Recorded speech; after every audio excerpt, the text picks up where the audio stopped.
Dearest Super Friends, this is Lady Elena from Technically a Conversation, and I've got some tea to spill.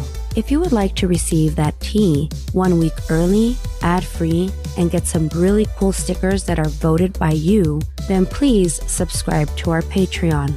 I really don't want to start an OnlyFans page, and your Tío Pepe from Sunland Park has already resorted to selling feet pics on the interwebs. And Lord knows what Isela will get herself into. Please help stop the madness. Lucky for you, all we are asking for is $2 a month as opposed to the $5 Tío Pepe is charging per toe. And who knows, we might throw in some feet pics in there for you for subscribing, if you're into that kind of thing, of course. But those will cost you more than the $2. Support us by logging into patreon.com/technicallyaconversation or check our show notes. On December 1st, 1948, the body of an unidentified man was found on the Somerton Beach outside of Adelaide, Australia. Despite conducting a thorough investigation that garnered much media attention, the authorities were never able to identify the man and cause of death. In 2022, a professor from the University of Adelaide conducted a DNA test that was finally able to identify the man. In this week's episode, we'll discuss the mystery of the Somerton Man, some popular long-held theories of who he could have been, and the findings of the DNA test and how they stack up with those popular theories on this episode of Technically a Conversation.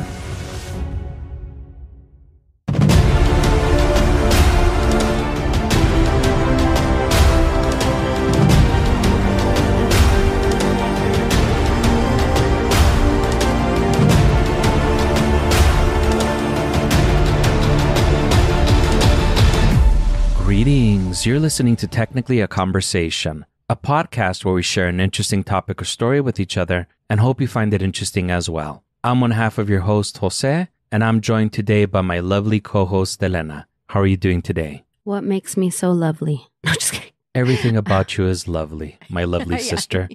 Thank you. No, I'm doing good. How are you? I'm doing good also, thank you. Now, at the beginning of the show, I always like to cover something weird that's going on in the news. Mm-hmm. There was just so much for me to pick from. I was like, well, should I talk about the Trump assassination attempt? Which I already did. Which you did. Should I talk about Matt Gaetz? Oh, I was going to say Biden getting out of the race. Where he pulled his NSYNC with the bye, bye, Biden.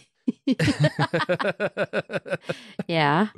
Oh, Bill Gates ordering nothing but a Diet Coke at that restaurant or whatever? No, there's this other guy. He came out on the Republican National Convention. I want to say his name is Matt Gaetz. And he came out doing like Tim Burton's Joker impression. Actually, that wasn't his intent. He had done some weird ass fucking plastic surgery. Oh, no. Like, you know how like when Jack Nicholson Joker, he puts on like the flesh colored paint to look normal? Yeah. Yeah, that's what this fool looks like. Which that was crazy. And then we also have JD Vance. JD Vance will make you dance fucking a couch. Ah, cabrón. Okay, I didn't know about that one.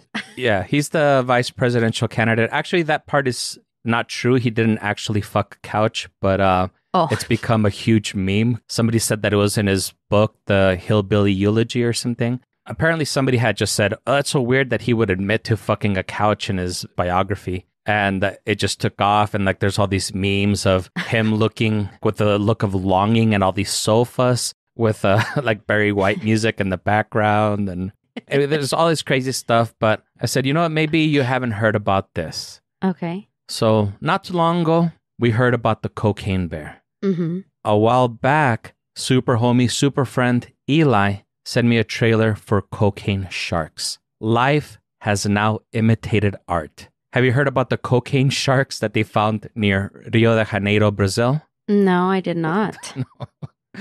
Oh my gosh. Apparently we have those now. Some biologists were doing tests on them and everything. And they were saying that the high levels of cocaine detected in the muscles of the sharks is indicative of chronic exposure. So this isn't something that just recently happened. They've been exposed to cocaine for a long period of time. Oh my gosh. And while it's tempting to think that they were probably exposed when drug traffickers tossed bales of cocaine overboard while being chased by law enforcement, it's more likely that the source of the cocaine comes from human waste, meaning that people are doing a ton of coke in Brazil. Yeah, for sure. And then on the beaches, I presume. What they think the source of it is that, people are doing a ton of coke that comes out like in their urine and excrement, and that shit goes down to like the wastewater. And then the wastewater eventually makes its way to the ocean because, of course, we should be dumping wastes into the ocean. Of course, yeah. And that's how the sharks are being exposed to it. Oh, it's gross. And also, that sucks. But they didn't notice any weird or erratic behavior of the sharks, or are they just like getting used to it and it's not affecting them? Well, there still needs to be a lot of research done, but biologist Rachel Hauser Davis told NPR that this could affect the sharks' brains and lead to hyperactive behavior among the sharks. And there's also a theory that it might also affect sharks by causing them to miss their migration and mating periods that are essential for the survival of their species. Yeah, and they're probably getting like addicted to that shit, and that's why they're coming ashore more often. They're like, I need some more cocaine. Well, I mean, those wouldn't be the shark attacks that are happening here in the US, but yeah, I mean, you never know. Now, I would have imagined the sharks would be doing a lot more fucking while high on cocaine, but apparently this isn't the case. Yeah, I honestly, I would never be able to tell you what that feels like, but I imagine if you're high, you would be missing out on stuff like that because you're not thinking clearly. Who knows? I mean, the biology of animals and humans are different, so it affects animals differently than it affects us. I think what they were saying is that they actually do have studies of eels that are under the influence of cocaine. And yeah, like they're not fucking when they're on cocaine. So they think that the same thing might translate over to sharks. But, again, they need to do a lot more research about that. That's so sad. That makes me very sad. Oh. Yeah, it's not great. It's not great. Mm-mm. Enough fucking around, Elena. Ready to get started? Always ready to get started. Great. Let's get started. Have you ever discovered a body on an Australian beach before? Yes, I have. On the summer of... No, just kidding. No, never. I've never even been that far. Yeah, well, that's oddly specific, huh? Right. Have you ever chewed juicy fruit gum? Yes, I have. What do you think about it? The juicy fruit is that yellow one, right? In the yellow wrapper? Yeah. Oh my God, do they even make that shit anymore? I honestly don't know. I haven't chewed juicy fruit gum since like the 90s, I think. Yeah, I don't think I've seen that ever anymore at the stores. Wow, weird. But double mint gum, I think they still make that. But yes, I have.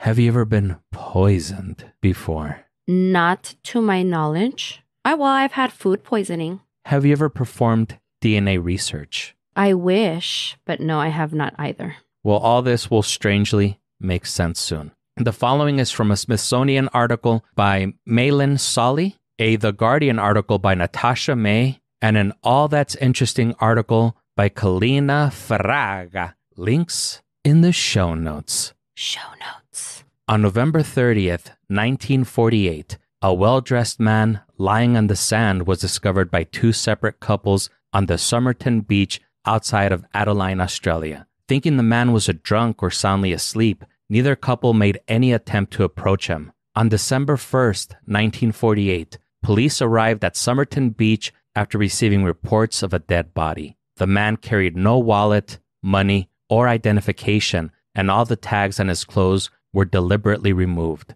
The only things in his pockets were cigarettes, matches, juicy fruit gum, a used bus ticket, an unused train ticket, and 2 hair combs. A book of poetry and suitcase later discovered to be linked to the man spawned more questions than answers. For 73 years, the identity of this man has baffled police and amateur detectives. His cause of death was equally baffling. Thanks to some recent DNA testing, we finally have some answers. Was he a suicide victim? Was he poisoned by a jealous lover? Or maybe a Cold War spy? Before we go over this story, are you familiar with the Somerton Man? I want to say it sounds very familiar, but you also did another story that's kind of sounds like this one too, where they found a body also on a beach, right? I know which one you're talking about. It was also in Brazil, I think. It was those two guys that were found with those lead glasses, remember? Oh, yeah.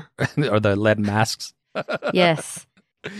Yes, I want to say that I have heard of this story, but I don't recall the details very well. It is actually a very well-known story. So I'm only going to briefly kind of touch on the details, but it's going to be more of a Cliff Notes version for our super friends that are not familiar with this story. Mainly what I want to go over is discussing the DNA testing that was done in 2022 and the information that has come up since then. Now, spoiler alert, there are still a lot of questions that we'll probably never know the answer to, but we'll at least be able to answer a few of them. Now, I did want to shout out super homie, super friend, Eric, that suggested this topic. Eric 1 or Eric 2? This is the OG Eric. Oh, okay.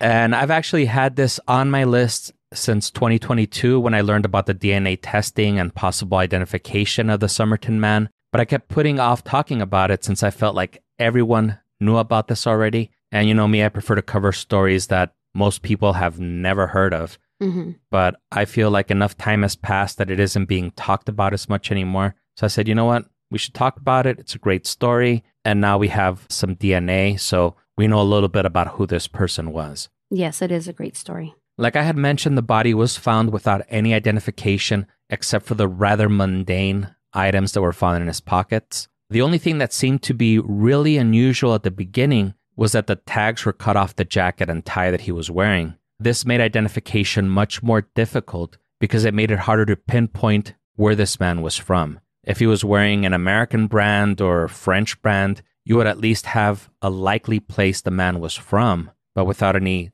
tags, you didn't even know if this guy was Australian. You didn't know who the hell this guy was. The local authorities asked the public if they had any information, and no one came forward. So police were starting to believe that the man was not from the Adelaide region of Australia. They even made death masks of the man that were circulated by the media to see if anyone recognized them. But again, no one came forward. Death masks, more than one? That's what the article said. Were they selling them at the Spirit Halloween store too? No, just kidding. They were not. They were not being sold at Bronco, the swap meet. Swap meet? Okay. But that leads me to my next question. Are you familiar with what a death mask is? I don't know. They look at the facial features and they try to reconstruct the face, but I've always seen it as a sculpture type thing, not really a mask type thing. Kinda. It's the likeness of a person's face after their death, usually made by taking a cast or impression from the corpse. Oh, okay. So they actually use the impression of the corpse. Okay. Correct. And I think this was done much more back in the day when they didn't really have good cameras. They didn't have good refrigeration, so they couldn't keep a body around for very long. Although they did keep this body around for a very long time. This was back in December, and we'll talk about when he was buried. Did they pump him full of arsenic too? That detail was not a part of this story. Oh, okay. Was he leathery? I don't know. I rather actually not know that, to be honest with you. Okay. So the coroners were at a loss as to how the man died. There were no indications of violence or a struggle, but the three medical examiners determined that the death was not natural. Thomas Cleland, the coroner that performed the autopsy, believed that the man might have been poisoned, but could not say if the poison was administered by the deceased himself or by another person. Apparently, there were no traces of poison detectable in the man's blood, so they couldn't really say if he was poisoned with certainty. The reason that they believed he was poisoned was because his pupils were small and unusually shaped, he had saliva on his face, his spleen was enlarged, his liver was engorged with blood, and there was blood in his stomach. Investigators believed he might have ingested digitalis or strophanthin, two lethal poisons that don't leave a trace. Pathologist John Matthew Dwyer determined the body had not been moved after death, and Dr. John Barclay Bennett estimated the time of death was no earlier than 2 a.m. One couple that saw the Somerton Man on the night of November 30th claimed that they saw him drunkenly trying to light a cigarette. Another couple recalled seeing mosquitoes buzzing around his face, but they thought that the man was too drunk to wave them away. Now, I did a little bit of research on Google, a cursory search to see if mosquitoes will bite someone that is dead. Of course, Google AI helpfully came on and said yes, but most sources said no. And again, keep in mind, Google AI also recommends that you put glue on your pizza to keep the cheese from falling off. So I don't trust that result. What? Why would you even Google that? Like, how would that come up in one of your AI results? Because people are people. I don't know how to answer that. Hey, Google, how do I keep cheese on my pizza? See, he does not have an answer. No, I think they removed that because that kind of became a meme. On the website reddit.com, they say, to get the cheese to stick, I recommend mixing about 1/8 cup of Elmer's glue in with the sauce. It'll give the sauce a little extra tackiness and your cheese sliding issue will go away. Did you hear? It'll also add a little unique flavor. I like Elmer's school glue, but any glue will work as long as it's non-toxic. See? Google still says to put fucking glue on your pizza to keep the cheese from falling off. Ew! Oh my God! Why? So again, I don't trust Google AI. Google also recommended that people should eat rocks every day. It's given so much fucking poor information. Very poor. I am appalled and saddened because I use Google for everything. I am actually looking for another search engine. I don't use Chrome anymore. I've switched to Firefox, both on my phone and my computer. And the great thing about Firefox for your phone is that you can install an ad blocker so you don't get like all the fucking pesky ads that you get in Chrome. I don't know if I can make the switch, man. I didn't think so either, but it's been a lot easier than I thought. And I'm currently in the market for another search engine. I'm tired of Google's bullshit. Is Ask Jeeves still an option? Maybe it's like owned by like Yahoo or some shit. No. Yeah. Or Google too. Yeah. I heard that Brave apparently has a really good search engine. And I heard it was similar to Google, but without all the nonsense. I haven't tried it yet. I just barely got that recommendation today. So I'll be demoing that soon. Anyway, all the other results that were not Google AI said that mosquitoes usually do not bite somebody that's dead. So if this guy's face was, he had mosquitoes buzzing around them, means that he probably was not dead on November 30th. That fact and the fact that he was trying to light a cigarette on the evening of November 30th seems to corroborate that he probably didn't die until December 1st, as Dr. Bennett thought. It was determined that the Somerton Man died of heart failure, but they couldn't come up with a cause of death. And basically all death is heart failure, your heart stopped. So, or most of them, if you didn't die like a fucking tragic accident. Right. Some other odd things. He was at the beach, but was in a full suit and his shoes were polished. This isn't typical attire someone wears to the beach, even in the 1940s. His calves were also very muscular, and his toes appeared oddly mangled as if they had been stuffed in tight shoes, leading some people to believe that perhaps he had been a dancer. Because you always hear about ballerinas and their feet being all fucked up from those weird shoes that they wear. That's weird. Okay. One of his pant pockets had also been repaired with an unusual type of orange thread. They didn't say what was unusual about it. Maybe the color, since the man's suit was brown, but the thread was orange. Either way, the orange thread will become important in a bit, so remember that. Okay. The body was fingerprinted, but the FBI and Scotland Yard were unable to identify the man. Several months later, there was a renewed interest in the Somerton Man, so while looking over his possessions more thoroughly, investigators found a small pocket sewn into the waistband of his pants. In the pocket was a folded piece of paper that said Tamam Shud, which is Persian for it's finished or it's ended. That's not strange at all, right? No. I mean, what is finished or ended? His life, I guess. Maybe he purposely took the poison. Like those spies that will kill themselves because they know too much or they're trying not to give out information to somebody, so they'll like purposely poison themselves. Yeah, they'll bite on those cyanide pills or whatever. Yeah, I guess, whatever. Maybe that's why he's so well dressed too. Who knows? We'll go over some of the theories in a little bit because those are fun. Yes. So much like the Somerton Man's folded piece of paper and life for that matter, the first part of this episode has ended too. So let's go ahead and take a quick commercial break. And when we return, we'll talk about this clue found by investigators, some more evidence that was found, and the identity of the Somerton Man. No.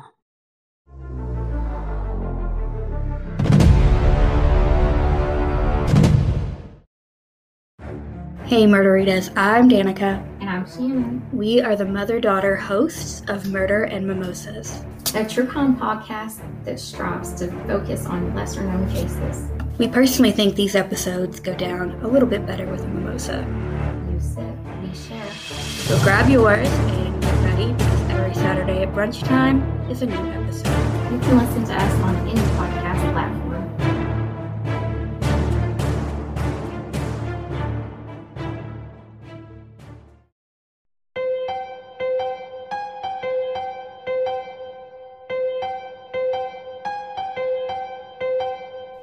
I'm Rob Kirkup, and I host the How Haunted podcast. Each episode, we delve deep into the bloody history and chilling ghost stories of one of the scariest places in the world. There's regular special episodes too, such as episodes that I record on location. There's episodes where I take you along with me on a paranormal investigation, and you hear the actual audio from that night. And of course, we do something suitably spooktacular for Halloween. Previous Halloween specials have included a ghost walk of York and the ghosts of Jack the Ripper's Whitechapel. You can find How Haunted wherever you get your podcasts. So why not join me, and together, let us ask the question, how haunted? Hey, do you like to hear about corporate crimes, major disasters, and some of the biggest scandals in history? With a little sports and pop culture thrown in? Well, then we have the podcast for you. I'm Laura. And I'm Tom. And we host the Tell Me About podcast. Every Wednesday, we tell you a story you only thought you knew. Like, did you know that the deadliest shipwreck in history is not the one that you think? Or how did parkgoers survive the most dangerous amusement park in the U.S.? Did you ever wonder how Enron almost got away with the worst corporate crime in history? Or maybe what it's like to be in witness protection. We answer these burning questions and so much more on the Tell Me About podcast, where two nerdy friends deep dive random topics and have a lot of fun in the process. You'll be surprised how many smart people drop the ball. Or how many people think they're smarter than everyone else. Find us at the Tell Me About podcast on Apple or Spotify or wherever you get your podcasts.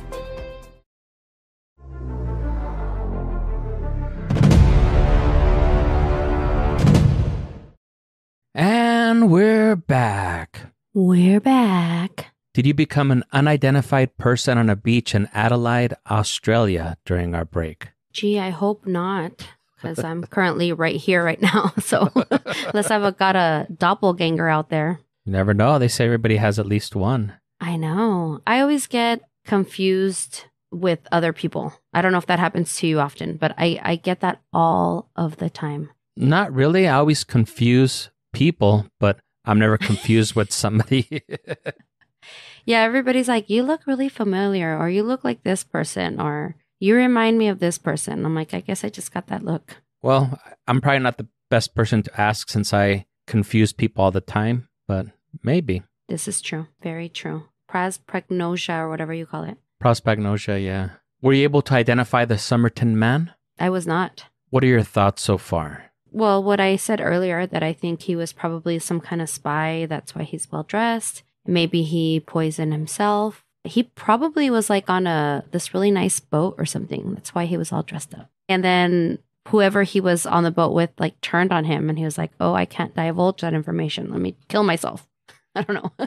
Well, we'll definitely see if we have some answers to some of those theories. Before our break, we talked about investigators finding a folded piece of paper that said Tamam Shud and a pocket sewed into the waistband of the Somerton Man's pants. This was written in a distinct font found in a rare New Zealand edition of the Rubaiyat of Omar Khayyam, a 12th century book of poetry, and that phrase appears to have been torn out of that book. So police thought that this was a lead, and they searched everywhere they could for that book, but they had no luck. That is until the man showed up at the police station randomly with a copy of the book. And guess what, Elena? What? The last page of the book, the one that contained the phrase "Tamam shad," had that part ripped out. And they got the slip of paper found the Somerton Man, and it fit perfectly. Like, that was the book that it was ripped out of. Of course. Huh. This is not the same poetry book that you're saying that was close by him? Well, he didn't actually have a book of poetry on him. He just had that phrase that was inserted in a little pocket on his waistband of his pants. Oh, I thought you had said earlier that there was like a bag and a book of poetry that was found nearby that happened to be linked to him also? Yes. This is the book that was found that was linked to him. Oh, okay, gotcha. There's a suitcase that will be found that will be linked to him too, but they weren't found on him or near him. Oh. So the man who turned in the book claimed that he and his brother-in-law had taken a drive and parked a few yards away from the Somerton Beach in December of 1948. When they returned to the car, the book was lying on the floor inside of the car. Both men assumed the book belonged to the other, and they didn't give it much thought until the media started reporting that the police were looking for the Rubaiyat of Omar Khayyam. And that's when both men took a closer look at the book and realized that it was the one the police were looking for. Upon examining the book, detectives found some information written on the page that contained the phrase Tamam shad. There were 2 unlisted phone numbers and some lines of code. I thought you were going to say 2 lines of coke. There might have been some coke also, but maybe the cops took a couple of bumps off of it. So no, the sharks did. Well, this guy was not found in the water. He was found on the actual beach itself. So yeah, I know. But that would have tied everything together, though. Yes. The first number was a dead end. The second belonged to a young nurse named Jessica Ellen Thompson, who lived on Somerton Beach. Thompson was reluctant to speak to the police, but eventually admitted to having given a copy of the book to a man named Alfred Boxall. Though Thompson claimed that she didn't know the Somerton Man, when police showed her his death mask, apparently they're just carrying the death mask around now. Yeah. Police stated that she started acting strangely and almost fainted. Now, in her defense, though, I probably would have acted the same way if a police officer showed me someone's death mask randomly. I don't know about you. Yeah, true. Did they put it on and aye? Oh, no. This was on a dead man's face, so I would want that shit nowhere near me. True. So the police went in search of Alfred Boxall and found that not only was he still very much alive, he still had his copy of the Rubaiyat of Omar Khayyam that was given to him by Thompson. So you have to admit that's a very strange coincidence, though, right? Very, yes. Did this guy, Alfred, who still had the book, did he also have that nurse's phone number written in the back? That I don't know. That would make it even weirder. But I did think that was really strange that, this lady Thompson, she's known for giving away that book as gifts now, and her phone number was on the back of the book that the Somerton Man apparently had. Yeah. It's very strange. And this book is also apparently very rare, too, because it's from New Zealand. Okay. Continue. Aye. All right, so having exhausted that lead, the police turned to the code that was in the book. It was very faint, but when looked at with a black light, it was easier to see. Despite it being clear, it was a bunch of just random letters. Thinking it was some type of code, they provided it to the Australian Naval Intelligence, but they were unable to crack the code. The police did manage to find a suitcase belonging to the Somerton Man at the Adelaide railway station, but offered no usable clues. They were able to link it to the Somerton Man because it contained the same unusual orange thread that was used to repair the pocket of the pants that the Somerton Man was wearing. Remember that detail? Yes, I do. Out of leads, the police buried the Somerton Man, and the investigation also stopped. There was no more evidence for them to follow. And I didn't put the date here, but I want to say that this was in August that they decided to bury the Somerton Man. Oh, wow. Hey, super friends, this is Editing Jose coming to you from the future. So the Somerton Man actually wasn't buried until June 14th, 1949. So it was over 6 months from when his body was found. We now return you to your regularly scheduled podcast, already in progress. This is like back in the 1940s too. So, you know, they didn't have like the fucking refrigerated little containers that they put you in. Oh, it's all arsenic. No, just kidding. I don't know. It's very possible. So let's go to the two most popular theories as to the identity of the Somerton Man. I always like to go over these, even though, you know, there's really not a lot of evidence behind them, but I'll give you the evidence that there is. And, you know, they're both kind of fun. All right. So the first theory was that he was an old love of Jessica Ellen Thompson. The evidence people who liked this theory used was that Jessica Thompson had a son named Robin Thompson. Both Robin and the Somerton Man looked similar, shared the same rare dental and ear conditions, which they didn't say what they were, but apparently they had dental and ear conditions that they both shared. And they both had muscular legs and calves. So they work out? Well, Robin was a professional dancer, which was a theorized profession of the Somerton Man. The theory is that the Somerton Man went to look for Jessica and his son, but was rejected by Jessica, leading to the Somerton Man taking his own life. There is also the connection with the book, as we know that Jessica had given that book as a gift at least one other time. Yeah. Thompson's own daughters seemed to believe this theory and thought that they were somehow related to the Somerton Man and were conducting their own research looking into this theory. What do you think about this one? Yeah, it sounds very plausible. In fact, I was going to say plot twist. Maybe they were gay lovers and the Thompson kid did not want to have relations with him because back then being gay was frowned upon. So that's why he took the poison. But then that doesn't make sense why they would have like the same dental and ear issues. So never mind. Yeah, and Robin would have been a kid at that point. So. Oh, wakala. Well, he was a dancer. So I was assuming he was older. His profession when he got older was that of a dancer. Oh, okay. But he was not a dancer at the time that... I believe at that time he was just a little kid. Oh, okay. My bad. His profession was kid. His profession was kid. I was assuming that they were maybe both dancers at the same place or something, and that's how they met. And that's how he got a hold of the mom's book, because this guy ended up giving it to him as a gift. I thought I had taken down how old she was, but I want to say she was really young. She was like maybe like 25 or something. So profession was kid. Yeah. Well, the profession of Jessica, she was a nurse. But the kid, the profession was child. Yes. Okay. Got it. Sounds good. And they can do familial DNA to find out too. Yeah, we're going to go over that in just a bit. But before we do go over that, the second theory was popularized in the 1970s during the Cold War, and it's that the Somerton Man was a Russian spy. The evidence people who liked this theory used was that no one ever claimed the body, despite there being a lot of publicity surrounding the case. There is also the undecipherable code found in the book and the phrase "Tamam Shad" being found in the body, sounding like something that would be out of a spy novel. What do you think of this theory?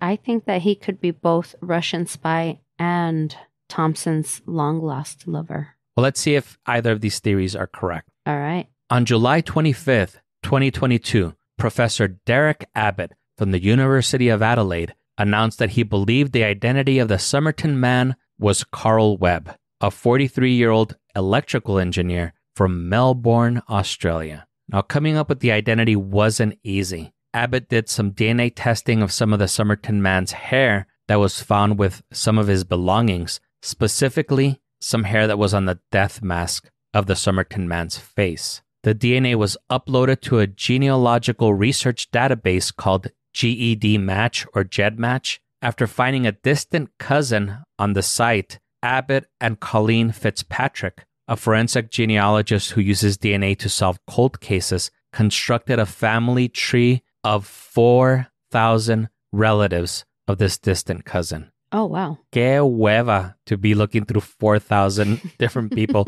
to try and find out who this person was. Yeah, and also weird that nobody ever claimed him either. Well, these are all people that were alive during different periods of time. Like all 4,000 weren't around at the same time. Yeah. It's still a lot of people, though. It is. Abbott and Fitzpatrick were able to narrow it down to who the father and mother of Carl Webb were. So at this point, it could have been any of their children, but all of them had birth and death dates. Only Carl Webb was missing a death date. Carl also appeared to have vanished from the public record in April of 1947. Also, if you were shipping Jessica Thompson and Carl Webb as the parents of Robin Thompson, you'll be disappointed to hear that he was not the father. Oh, no. Jerry. No, just kidding. I think you were thinking of Maury, and sorry that I couldn't do it the same theatrics as Maury Povich on that one. Maury. It doesn't have the same. No.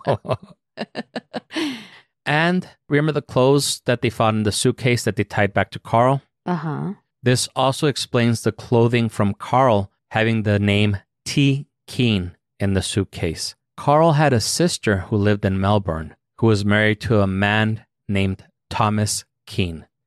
So maybe the clothes that he had belonged to his brother-in-law, Thomas. Yeah. And the orange thread?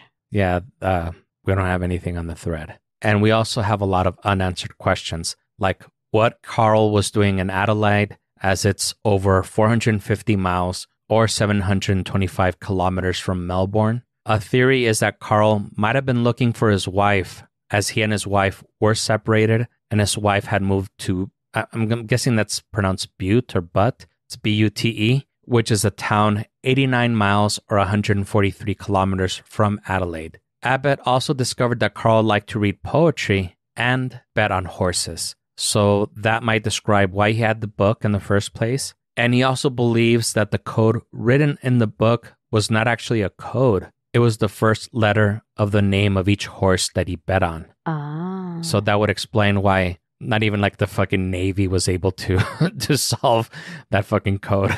Yeah. But why have the phone number of that Thompson chick? That part doesn't add up. Coincidence? Maybe he ran into her while he was trying to find his wife. You know, maybe they might have had a little bit of a romance. Who knows? Maybe she gave him the book and he wrote the phone number on the back of the book. I mean, I don't know. If he liked poetry, maybe, I don't know, maybe that's something that people like poetry. Maybe that's like one of their lines. Is hey, baby, I'm Carl Webb and I like to read poetry. I don't know. I don't know what people would say back in the 1940s who would like poetry, but right. That's my theory. And all these theories also, they are just speculation. It also has to be said that even though Abbott and Fitzpatrick were able to identify the man, the state coroner has yet to confirm the finding. Even though the state coroner is confident in the identity since it was done by scientists, the state has exhumed Carl's body to do their own DNA analysis. And I tried to find to see if they had released their analysis, but I was unable to find that. We don't know his cause of death and if it was murder or suicide. So maybe there are more like unanswered questions now that we have a name. Right. But some of the theories that Abbott and Fitzpatrick came out with do kind of make a little bit of sense as to why he was there in the first place. Yeah. And the wife never came forward? She didn't, but she did end up getting like a divorce, I want to say 3 years after the body was found, claiming that she was getting a divorce due to abandonment. And that's all we really know about her. Interesting. I mean, she just could have claimed that he was dead and she didn't have to go through divorce.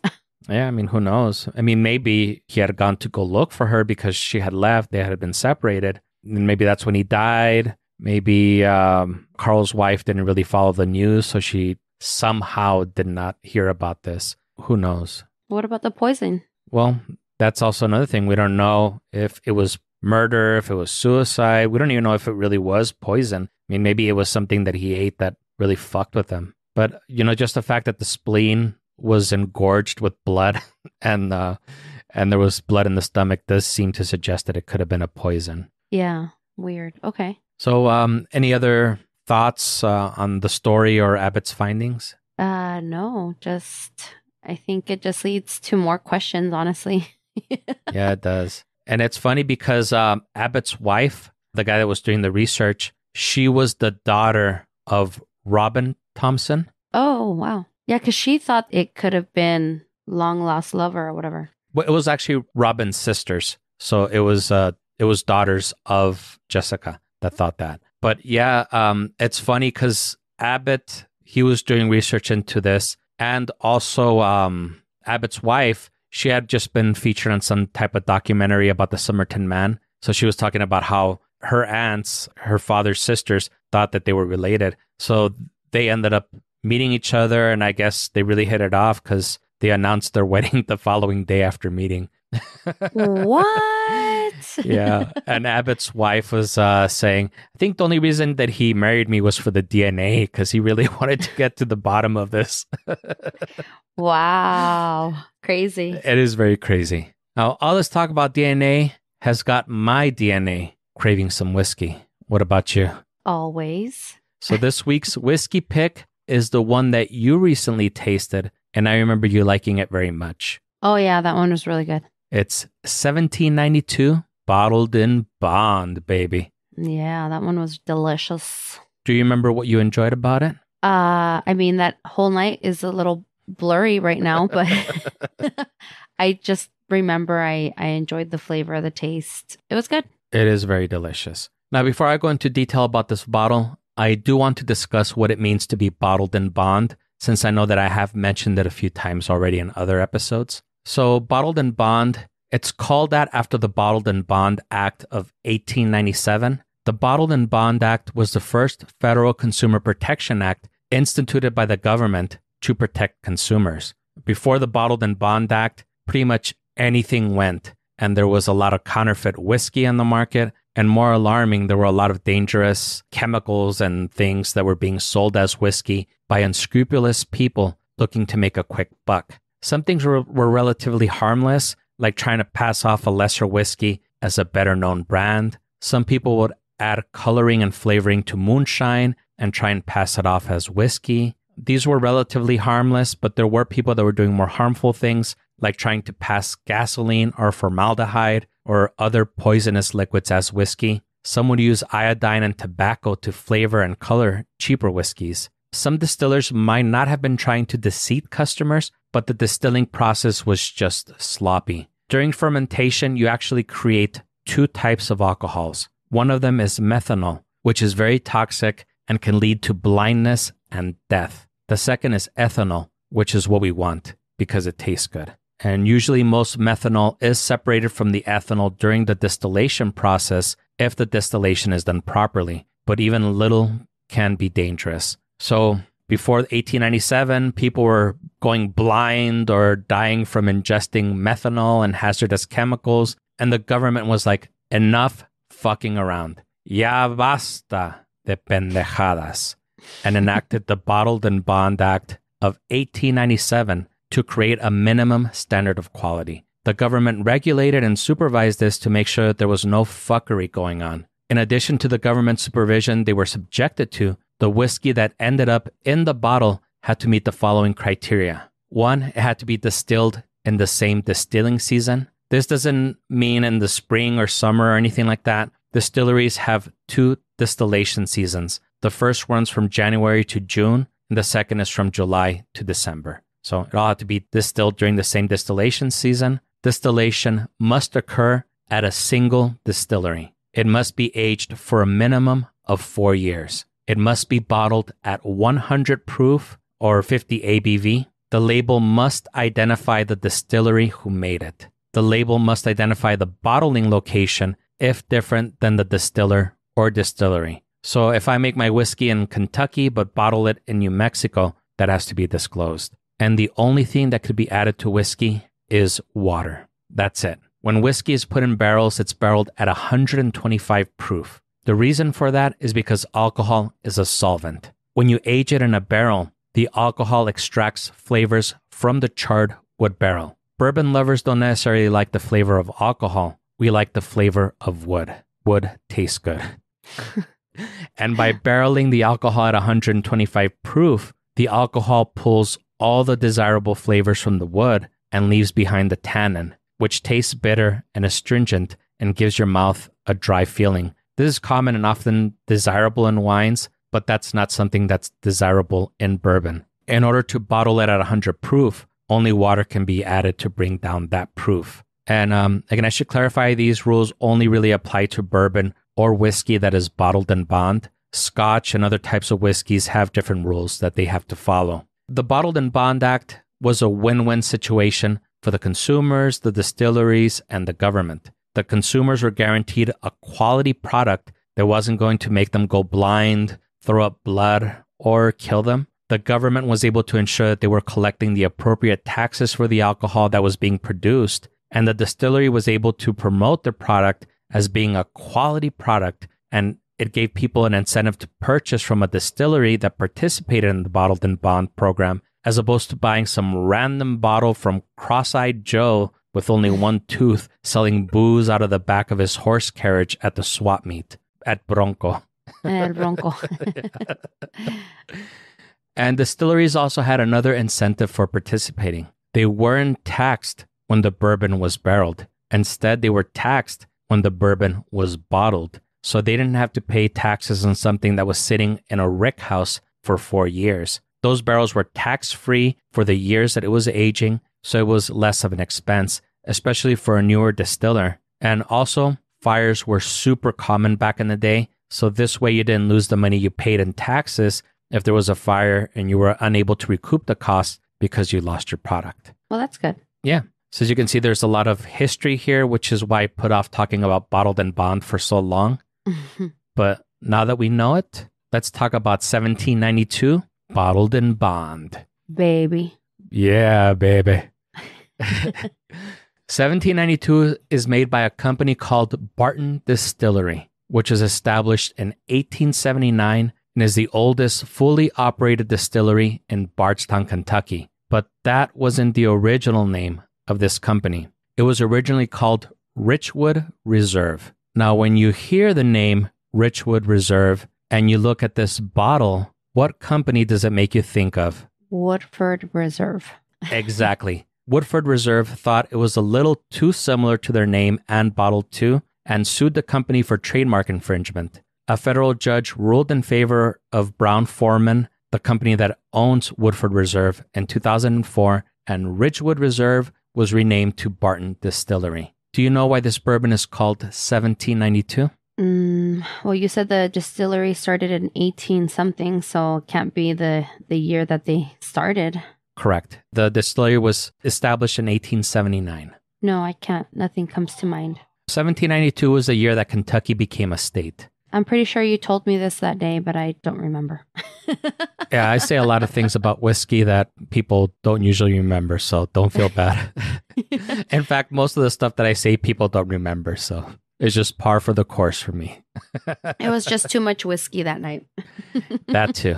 Sadly, aside from that, there's not a lot of information about this whiskey or brand, aside from it being introduced in 2002, and it was introduced as a premium brand to compete against other brands like Knob Creek and Woodford Reserve. The Bottled and Bond edition they released as a nod to the Bottled and Bond Act and is bottled using the same set of guidelines. Now, the tasting notes that 1792 gives is that it's spice, charred oak, fresh mint, and caramel apple, and the finish is coffee and black pepper. Do you remember any of those tasting notes when you tried it? No, I should have taken notes because I don't.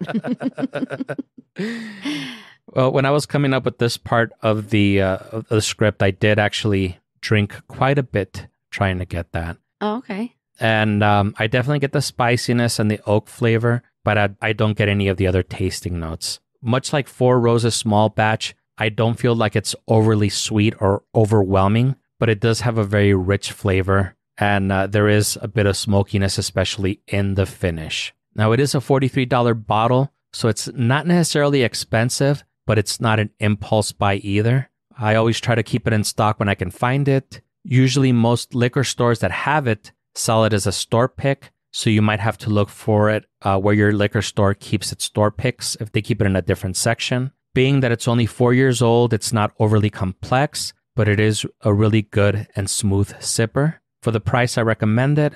It's one of my personal favorites, but I know that $43 is kind of a lot to drop blindly. 1792 makes another bourbon called 1792 Small Batch, which is more widely available, and that one is only $31. So if you're curious but can't commit to $43, give the Small Batch a try. If you like it, then you're going to enjoy the Bottled and Bond. The Small Batch is about 80% as good as the Bottled and Bond. If you say so.